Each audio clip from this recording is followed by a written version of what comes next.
আমি আমার জায়গা থেকে এটাই বলে যেতে চাই যে জুলাই আসলে এই জনগণের, জুলাইটা আলাদাভাবে কাগজে সিগনিফাই করার কোনো প্রয়োজন নাই। যদি কারো প্রয়োজন থাকে বা করার কোনো এখতিয়ার থাকে সেটা আছে অন্তর্বর্তীকালীন সরকারের। কিন্তু তারা যে রাজনৈতিক প্রক্রিয়ার মতো দিয়ে জুলাই সনদ আনার চেষ্টা করছে, সেই প্রক্রিয়াটা প্রচন্ড রকমের জনবিচ্ছিন্ন এবং শুধুমাত্র রাজনৈতিক দলগুলোর প্রতিনিধিত্ব করে। তাই এই জুলাই সনদ কতটুকু পর্যন্ত সাধারণ জনগণের প্রতিনিধিত্ব করতে পারবে সেই ব্যাপারে আমার যথেষ্ট পরিমাণ সন্দেহ আছে। তাই আমি এখনই বলে দিয়ে রাখছি যে জুলাইকে এভাবে যে আমরা প্রতিনিয়ত কুক্ষিগত হতে দেখছি সেটা আমাদের একটা ঐতিহাসিক ব্যর্থতা।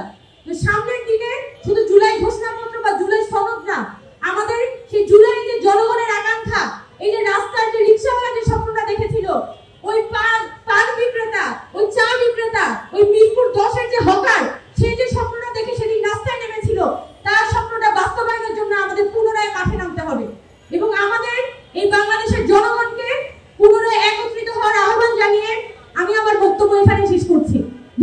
অবশ্যই আমি বলবো যে জুলাই ঘোষণাপত্র অত্যন্ত প্রয়োজন, কিন্তু এই জুলাই ঘোষণাপত্রে এখতিয়ারটা কার? আমরা যখন 8 আগস্ট পরবর্তী সময়ে প্রত্যেকটা রাজনৈতিক দলের মধ্যে, প্রত্যেকটা রাজনৈতিক সংগঠন এবং সাধারণ জনগণের মধ্যে বিভক্তি করেছি আস্তে আস্তে, এটার পরে এসে আজকে 5 আগস্টে আমি কিভাবে করে জনগণকে ডাক দিতে পারি যে আপনি জুলাই ঘোষণাপত্রের জন্য নেমে আসুন? এই জনগণকে তো আমি সার্ভ করি নাই।